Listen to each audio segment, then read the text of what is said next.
Sorry বন্ধুরা, এতক্ষণ নিশ্চয়ই আপনারা আমার কথা শুনতে পাচ্ছিলেন না। আমি কিন্তু কথা বলছিলাম, তাহলে কি ভুল করেছি? আমি আমার মাইকের ঠিকঠাক ব্যবহার করতে পারিনি। বন্ধু, এর থেকে একটা জিনিস পরিষ্কার হয়ে গেল যে একজন অভিনেতাকে মাইকের ঠিকঠাক ব্যবহার করতে হয়, না হলে সে অর্ধেক অভিনেতা হয়ে থেকে যায়। আপনি যদি পূর্ণ অভিনেতা হতে চান, সম্পূর্ণ অভিনেতা হতে চান, তাহলে আপনাকেও জানতে হবে অভিনয়ে কিভাবে মাইকের ব্যবহার করব। বন্ধু, আপনি যদি শ্রুতি নাটকের অভিনেতা হন, আপনি যদি মঞ্চে কবিতা আবৃত্তি করেন, কিংবা আপনি যদি অ্যাঙ্কারিং করেন, অথবা আপনি যদি ভয়েস ওভার আর্টিস্ট হন, আপনি যদি সিনেমায় অভিনয় করে থাকেন, তাহলে ডাবিং আপনাকে করতে হবে। এই সমস্ত ক্ষেত্রে একজন অভিনেতাকে জানতেই হয় মাইক কিভাবে ব্যবহার করব, না হলে সে কিন্তু অর্ধেক অভিনেতা হয়ে থেকে যায়। তাই সম্পূর্ণ অভিনেতা হওয়ার জন্য আজকের ভিডিওটা সম্পূর্ণ দেখুন। আজকের ভিডিওতে আমি বিস্তারিত আলোচনা করব একজন অভিনেতা কিভাবে শুধুমাত্র মাইকের ঠিকঠাক ব্যবহার করে সম্পূর্ণ অভিনেতা হয়ে উঠতে পারে। নমস্কার বন্ধুরা, আপনি আছেন আপনার একান্ত নিজস্ব অভিনয় চর্চা কেন্দ্র অভিনয়ের হাতে খড়িতে, আর আমি অভিনেতা বিধান দাস আপনার অভিনয় চর্চার সঙ্গে আপনাকে স্বাগত জানাই। বন্ধু, আপনি যদি এই চ্যানেলে প্রথমবার এসে থাকেন তাহলে সাবস্ক্রাইব করে পাশে থাকবেন, কারণ এই চ্যানেল শুধু স্বপ্ন দেখায় না, স্বপ্ন পূরণের রাস্তাও দেখিয়ে দেয়। আর যদি অলরেডি সাবস্ক্রাইব করে থাকেন তাহলে অনেক অনেক অনেক ধন্যবাদ। মাইকের ব্যবহার জানতে গেলে সবার প্রথম আমাদের যেটা জানতে হবে সেটা হচ্ছে মাইক কী কাজ করে। বন্ধু, আমরা যে কথাগুলো বলি, আমরা যে অভিনয় করার সময় সংলাপ বলি, সেই সংলাপগুলোকে মাইক দর্শক বা শ্রোতার কান পর্যন্ত পৌঁছে দেয়। আগে মঞ্চে খুব একটা মাইকের ব্যবহার হতো না, তখন সবটাই গলা দিয়ে বোঝাতে হতো। কিন্তু এখন প্রযুক্তি অনেক উন্নত হয়েছে। এখন মঞ্চে ফুট মাইক, কলার মাইক বা যাত্রায় হ্যাঙ্গিং মাইক, ক্যাচার এগুলো ব্যবহার করা হয়। এছাড়া ডাবিংয়ে, ভয়েস ওভারে মাইক তো ব্যবহার করা হয়ই। একজন অভিনেতাকে এই মাইকের ব্যবহারটা ঠিকঠাক জানতে হয়, তবে তার অভিনয় পরিপূর্ণতা লাভ করে। আমি খুব বেসিক আলোচনা করব। বিভিন্ন জায়গায় কাজ করতে গিয়ে, ডাবিং করতে গিয়ে বা ভয়েস ওভার দিতে গিয়ে বিভিন্ন সাউন্ড ডিজাইনার, সাউন্ড ইঞ্জিনিয়ার এবং সাউন্ড রেকর্ডিস্টদের কাছ থেকে আমি যেটুকু শিখেছি সেই অভিজ্ঞতাটুকু আমি আপনাদের সঙ্গে শেয়ার করব। বন্ধু, সবার প্রথম যেটা জানতে হবে, মাইক 3 রকম হয়। 1 360 degree, 2 end address, 3 side address. বন্ধু, একজন অভিনেতা হিসেবে এই 3টে মাইককে জানতে হয়। 360 ডিগ্রি মাইক মানে হচ্ছে এই ধরনের কলার মাইকগুলো, যেগুলো 360 ডিগ্রি অ্যাঙ্গেলে প্রায় সমান পারফরমেন্স দেয়। অর্থাৎ এই মাইকটাকে আপনি যদি এখানে রাখেন তাহলে যা পারফরমেন্স দেবে, এখানে রাখলেও একই পারফরমেন্স দেবে, এখানে রাখলেও একই পারফরমেন্স দেবে, এখানে রাখলেও একই পারফরমেন্স দেবে। এই মাইকগুলোকে বলা হয় 360 ডিগ্রি মাইক।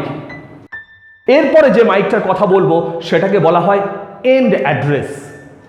বন্ধু, এন্ড অ্যাড্রেস মাইক সাধারণত আমরা সব থেকে বেশি ব্যবহার করি, বিশেষ করে যারা শ্রুতি নাটকে অভিনয় করেন, যারা মঞ্চে কবিতা আবৃত্তি করেন, যারা অ্যাঙ্কারিং করেন বা যারা মঞ্চে ভাষণ দেন, তারা মূলত এন্ড অ্যাড্রেস মাইক বেশি ব্যবহার করি। এবার এন্ড অ্যাড্রেস মাইক্রোফোন কিভাবে কাজ করে সেটা আমি পরিষ্কার করে আপনাদের বুঝিয়ে দিচ্ছি। বন্ধু, আপনারা টর্চ দেখেছেন? 1 মিনিট। এটা একটা টর্চ। প্রথমে এই টর্চটাকে আপনি মুখের সামনে মাইক্রোফোনের মতো ধরুন, তারপর এই টর্চটাকে জ্বালুন। Just a minute. এই যে আমি টর্চটা জ্বাললাম, এই টর্চটাকে আপনি মুখের সামনে ধরুন। এই টর্চের একদম মাঝখানের সাদা আলোটা যেখানটায় পড়ছে সেইখানটায় আপনার মুখ থাকতে হবে, তবে এই এন্ড অ্যাড্রেস মাইক্রোফোন সব থেকে বেটার পারফরমেন্স দেবে। এবার এই এন্ড অ্যাড্রেস মাইক্রোফোন অর্থাৎ ওই টর্চের আলো যদি আপনার মুখে না পড়ে এখানে পড়ে, অর্থাৎ আপনি মাইকটাকে এইভাবে ধরে আছেন আর সেটা যদি টর্চ হয় তাহলে আলোটা এখানে পড়ছে, তাহলে কিন্তু এটা বেটার পারফরমেন্স দেবে না। এটা বেটার পারফরমেন্স দেওয়ার জন্য টর্চের আলোটা, ডিপ সাদা আলোটা আপনার ঠোঁটের ওপরে পড়া চাই। এইভাবে আপনাকে এন্ড অ্যাড্রেস মাইক ব্যবহার করতে হবে, তবে সব থেকে ভালো পারফরমেন্স আপনি পাবেন। এবার বলবো side address mic. Side address mic মূলত আমরা ডাবিংয়ের সময়, ভয়েস ওভার দেওয়ার সময় এবং রেডিও জকিরা ইউজ করে থাকে।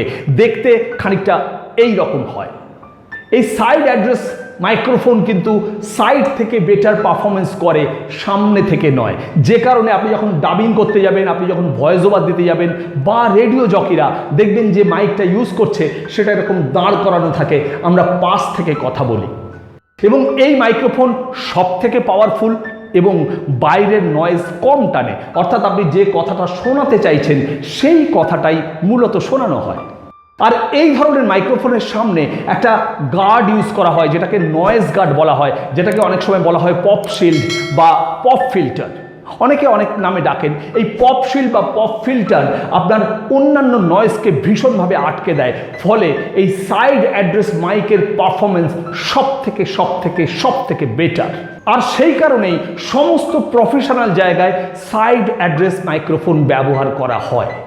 এবার আসবো সব থেকে ইম্পর্টেন্ট প্রশ্ন, মাইক যখন স্ট্যান্ডে থাকে তখন আমরা কত দূরে দাঁড়াবো, অর্থাৎ মাইক থেকে আমাদের মুখ কতটা দূরত্ব থাকবে। বন্ধু, মাইক যখন স্ট্যান্ডে আছে, সে আপনি কবিতা আবৃত্তি করুন, আপনি শ্রুতি নাটক করুন, কিংবা আপনি ডাবিং করুন বা ভয়েস ওভার আর্টিস্ট হন, আপনি যখন মাইকের সামনে দাঁড়াবেন, মাইকটা স্ট্যান্ডে আছে, আপনি কত দূরে দাঁড়াবেন, এটা সব থেকে ইম্পর্টেন্ট প্রশ্ন। বন্ধু, আপনি জানলে অবাক হবেন যে এই ডিস্টেন্স মাপার যে স্কেল, সেটা কিন্তু আমরা সঙ্গে নিয়ে ঘুরে বেড়াই। হ্যাঁ বন্ধু, আপনি আপনার হাতটাকে এরকম করুন, হাতটাকে জাস্ট এরকম করুন। হ্যাঁ, এরকম টান টান করবে না, আঙুলগুলো একটু ওপরের দিকে থাকবে, তাহলে যে ডিস্টেন্সটা আসে মুখ থেকে মাইকের ডিস্টেন্স ঠিক ততটা হওয়া বাঞ্ছনীয়। অর্থাৎ এটা যদি মাইক হয় তাহলে এটা হচ্ছে ডিস্টেন্স। বন্ধু, এই ডিস্টেন্সটা যদি আপনি মেনটেন করতে পারেন তাহলে এটা হচ্ছে পারফেক্ট ডিস্টেন্স। আমরা যখন নর্মাল কথা বলছি তখন মাইক থেকে আমাদের মুখের দূরত্ব থাকা উচিত 8 থেকে 20 সেন্টিমিটার, অর্থাৎ 4.25 ইঞ্চি থেকে 8 ইঞ্চি। আপনি যদি নিজের হাতটা এরকম করেন তাহলে দেখবেন ওই মাপের মধ্যেই চলে আসছে। তাই আপনি যদি মাইক্রোফোনের সঙ্গে এই ডিস্টেন্সটা নিজের মুখে রাখেন তাহলে মাইক্রোফোন সব থেকে ভালো পারফরমেন্স দেবে। আবার আপনি যখন চিৎকার করে কথা বলবেন, কোনো সংলাপে আপনাকে এক জায়গায় হঠাৎ করে চিৎকার করতে হবে, বন্ধু সেই সময় আপনি মুখটাকে নর্মালের ডবল ডিস্টেন্সে নিয়ে যান, অর্থাৎ নর্মালের সময় যতটা দূরত্বে রেখেছিলেন ঠিক তার ডবল ডিস্টেন্সে মুখটাকে সরিয়ে নিয়ে যান। তাতে কি হবে, 6 ডেসিবেল সাউন্ড মাইক্রোফোন কম ক্যাচ করে, অর্থাৎ 6 ডেসিবেল সাউন্ড কম আসে, তাতে দর্শকের কানে ধাক্কা লাগে না। এবার যদি আপনি ফিস করে কথা বলেন তাহলে মুখটাকে আপনি 2 থেকে 5 সেন্টিমিটার দূরে রাখুন, অর্থাৎ 1/2 ইঞ্চি থেকে 2 ইঞ্চি দূরে। মাইক্রোফোনের 1/2 ইঞ্চি থেকে 2 ইঞ্চি দূরে, মাইক্রোফোনের 1/2 ইঞ্চি থেকে 2 ইঞ্চি দূরে, অর্থাৎ 2 সেন্টিমিটার থেকে 5 সেন্টিমিটার দূরত্বের মধ্যে যদি আপনি মুখ রেখে ফিস করে কথা বলেন তাহলে মাইক্রোফোন বেটার পারফরমেন্স দেয়। আরেকটা খুব ইম্পর্টেন্ট কথা আপনাকে মনে রাখতে হবে বন্ধু, যখন মাইক স্ট্যান্ডে আছে তখন ডোন্ট মুভ লাইক দিস, অর্থাৎ আপনি আপনার বডিটাকে বেশি মুভমেন্ট করাবেন না। আপনার একটু আধটু বডি মুভমেন্ট করলেও আপনি চেষ্টা করবেন মাথাটা যেন মুভ না করে। মুখটা যদি বারবার এদিক ওদিক মুভ করে বা সামনে পেছনে আসে তাহলে কিন্তু আপনার সাউন্ড কম বেশি হবে, তাহলে কিন্তু মাইক্রোফোন ঠিকঠাক কাজ করতে পারবে না। সুতরাং মাইক্রোফোনের সামনে দাঁড়িয়ে যখন মাইক্রোফোন স্ট্যান্ডে আছে তখন যতটা সম্ভব কম মুভ করবেন, যদি সামান্য বডি মুভমেন্ট করেনও চেষ্টা করবেন মাথা যেন একটুও না নড়ে। বন্ধু, এতক্ষণ আমি যে কথাগুলো বললাম সেগুলো হচ্ছে মাইক যদি স্ট্যান্ডে থাকে, কিন্তু মাইক যদি হাতে থাকে, বন্ধু মাইক যদি স্ট্যান্ডে থাকে তাহলে আপনি এগিয়ে পিছিয়ে ডিস্টেন্সটা মেনটেন করবেন, আর মাইক যদি হাতে থাকে তাহলে মাইকটাকে এগিয়ে পিছিয়ে আপনি ডিস্টেন্সটা মেনটেন করবেন। অর্থাৎ আপনি নর্মাল কথা বললে এরকম জায়গায়, জোরে কথা বললে চিৎকার করে কথা বললে এরকম জায়গায়, আর ফিস করে কথা বললে এরকম জায়গায় মাইক্রোফোনটাকে আপনার নিয়ে আসতে হবে। এটা কিন্তু আপনাকে চর্চা করতেই শিখতে হবে। আরেকটা খুব ইন্টারেস্টিং কথা বন্ধু, আপনারা যখন মঞ্চে কোনো অ্যাঙ্কারকে দেখেন, কোনো প্রফেশনাল অ্যাঙ্কারকে দেখেন বা কোনো প্রফেশনাল সিঙ্গারকে দেখেন, আপনারা খেয়াল করবেন তারা কিন্তু মাইকটা এত দূরে ধরছে না, তারা মাইকটাকে এরকম মুখের সঙ্গে লাগিয়ে ধরছে। কেন?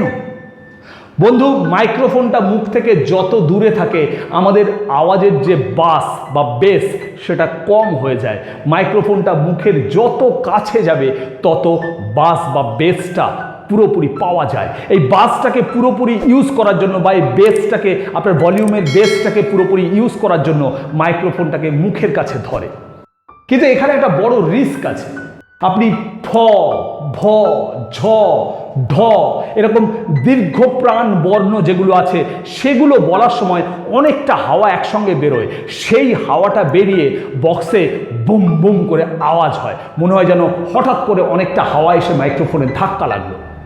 বন্ধু, সেটাকে অ্যাভয়েড করার জন্য মাইক্রোফোনটাকে একটু যদি সাইড করে ধরেন, তাহলে ফ, ভ এই শব্দগুলো যখন বলবেন হাওয়াটা সরাসরি সামনের দিকে বেরিয়ে যাবে, মাইক্রোফোনে ধাক্কা মারে না, ফলে বক্সে ওই বাজে শব্দটা হয় না, ফলে দর্শকের বা শ্রোতার কানে কোনো রকম কোনো অসুবিধে হয় না। আশা করি আজকের ভিডিওতে আমি মোটামুটি বোঝাতে পারলাম যে কিভাবে একটা মাইক্রোফোনের সঠিক ব্যবহার জেনে আপনি অর্ধেক অভিনেতা থেকে সম্পূর্ণ অভিনেতায় পরিণত হবেন। দেখা হচ্ছে খুব তাড়াতাড়ি এরকমই কোনো গুরুত্বপূর্ণ ভিডিও নিয়ে। ততক্ষণ ভালো থাকবেন, সুস্থ থাকবেন, চর্চায় থাকবেন। আপনার অভিনয় জীবনের শ্রীবৃদ্ধি কামনা করি। নমস্কার।